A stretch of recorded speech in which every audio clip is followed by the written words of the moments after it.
তাহলে এটা অন্যরকম একটা ঈদ ছিল আমার লাইফে, আমার জীবনে। যদি বাবা মার প্রসঙ্গ আনি তাহলে খুবই অন্যরকম একটা শূন্যতা কাজ করেছে মনের ভিতরে। অনেক কিছু চাইতেও করতে পারি নাই, অনেক মানুষের সাথে চাইলেও দেখা করতে পারি নাই। তো এই একটা শূন্যতা কাজ করেছে, কিন্তু এই এই আপনজনের বিষয়টা যদি বাদ দেই তাহলে এটা অন্যরকম একটা ঈদ ছিল আমার লাইফে, আমার জীবনে।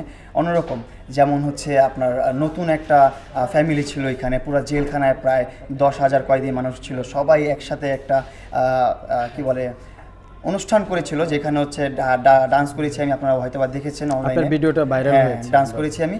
সো এই ডান্স দিয়ে কিন্তু যারা আমার শুধু নাম জানতো, মানে আমি জেলে যাওয়ার পর অনেকে হচ্ছে যে চিনে না আমাকে, যারা হচ্ছে 10 বছর 15 বছর বা 20 বছর যাবৎ জেলেই আছে, আমার জন্মের আগেই জেলে ঢুকে গেছে তারা।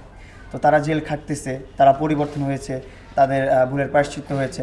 তো তারা যখন আমার নাম শুনছে, জাস্ট যারা নতুন ঢুকছে তারা তো সবাই প্রচার করতেছে যে প্রিন্স মামুন আসছে, প্রিন্স মামুন আসছে।